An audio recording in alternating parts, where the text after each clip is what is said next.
ఈ విధంగా అటాక్స్ జరగడం వల్ల అంటే మీరన్నట్టు 'దావూద్' టైంలో బాలీవుడ్ ఏ విధంగా ఉండేదో ఇప్పుడు అదే విధంగా ఆ టైమ్స్‌లోకి వెళ్ళే అవకాశం ఏమన్నా ఉందా సార్?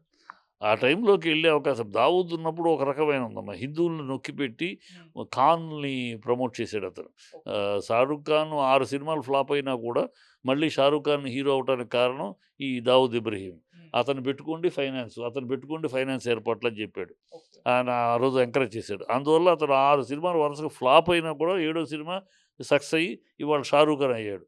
సో, అతను అలా ప్రమోట్ చేశాడు. ముస్లిమ్స్‌ని 'రాజేష్ ఖన్నా', 'అమితాబ్ బచ్చను' ఈ 'కపూర్' ఫ్యామిలీ వీళ్ళందరినీ పక్కన పెట్టి, వాళ్ళకి కాకుండా వీళ్ళని ఎవరైతే బుక్ చేస్తారో వీళ్ళకే ఫైనాన్స్ ఏర్పాటు చేసేటట్టు, హ్మ్. వాళ్ళకి ఫైనాన్స్ చేసే వాళ్ళని బెదిరించాలు, క్యాన్సిల్ చేయించాలు చేయించాడు. ఓకే. సో, ఇప్పుడు వీడు ఇట్లా కాదు. విష్ణు హిందువుల్ని ప్రమోట్ చేయటానికి రివర్స్. హ్మ్. హిందువుల్ని ప్రమోట్ చేసి హిందువులు తొక్కేస్తున్నారు, హిందువులు నొక్కేస్తున్నారు. కేవలం ముస్లిం వాళ్ళనే 'షారూక్ ఖాన్', ఖాన్‌లు అందరూ ఖాన్‌లని నెత్తిన పెట్టుకుంటున్నారు. సో, వీళ్ళని ఆహ్, క వాళ్ళుంటే వాళ్ళు తొక్కాలని కాకపోయినా హిందువుల్ని ప్రమోట్ చేయాలనే ధ్యేయంలో ఉన్నారు. బిష్నోయ్ అనేది హ్మ్. ఒక అర్థం కనపడుతోంది. హ్మ్. అందుకని ఈ అటాకులు జరుగుతున్నాయని కూడా ఒక వినికిడి చూద్దాం. సార్ అంటే మీరన్నట్టు వీళ్ళ సినిమాల్లో హిందువుల దేవుళ్ళని ఈ విధంగా చూపిస్తారని చెప్పేసి ఒక మాట చెప్పారు. మరి వాటిపైన కూడా అంటే ఒకసారి ఆహ్, ఆలోచిస్తే వాటి గురించి అంటే సెన్సార్ వాళ్ళు గానివ్వండి, ఇప్పుడు గవర్నమెంట్ గాని ఈ విధంగా చేయకండి అన్నట్టుగా ఏమన్నా చేసే ఛాన్స్ ఉందా ఏముందమ్మా సార్? చెయ్యొద్దు అనేది ఉంది. హ్మ్. ఇప్పుడు రాజకీయాలు. హ్మ్. ఇప్పుడు వాడు హిందూ దేవుళ్ళని విమర్శించాడంటే అది ఫ్రీడమ్ ఆఫ్ స్పీచ్ అంటారు.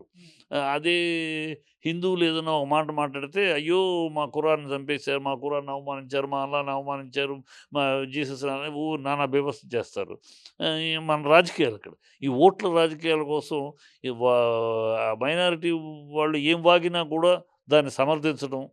ఆహ్, మ మైనారిటీని గురించి ఏ చిన్న మాట అన్నా కూడా దాన్ని ఇంత ఇప్పుడున్నాడు ఓవైసీ దరిద్రుడు మన తెలంగాణలో. హ్మ్. 24 గంటలు పోలీసులు తప్పుకుంటే ఒక హిందూ లేకుండా చేస్తా అన్నాడు. దాని గురించి ఎవరేం మాట్లాడారు?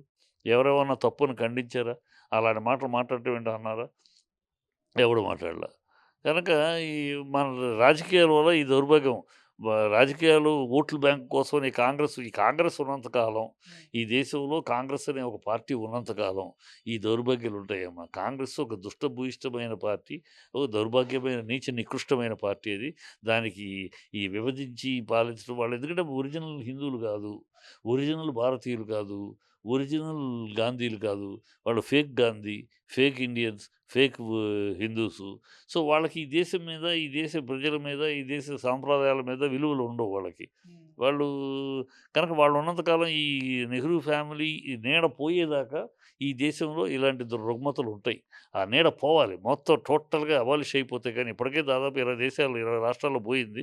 ఇంకా మిగతా రాష్ట్రాల్లో కూడా దాని ఉనికి కోల్పోతే గాని హ్మ్. అసలు కాంగ్రెస్ అనే ఉనికి పోయి భూస్థాపితం అయిపోయి వేరే, దీంతోటి వేరే రూపం ఈ నెహ్రూ ఫ్యామిలీగా, ఈ ఇందిరా గాంధీ ఫ్యామిలీ, దొంగ గాంధీల ఫ్యామిలీ నుంచి కాంగ్రెస్ బయటపడితే గాని ఈ దేశం కూడా బాగుపడదు. లేతే ఈ దేశంలో ఈళ్ళు కాంగ్రెస్ వోళ్ళు ఈ మత రాజకీయాలు చేస్తా ఉంటారు.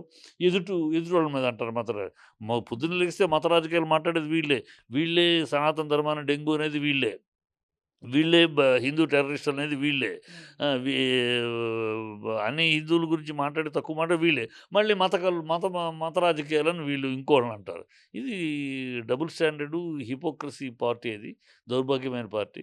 కనుక ఆ దౌర్భాగ్య పార్టీ ఉన్నంత కాలం కొంచెం ఇలాంటివి జరుగుతూనే ఉంటాయి.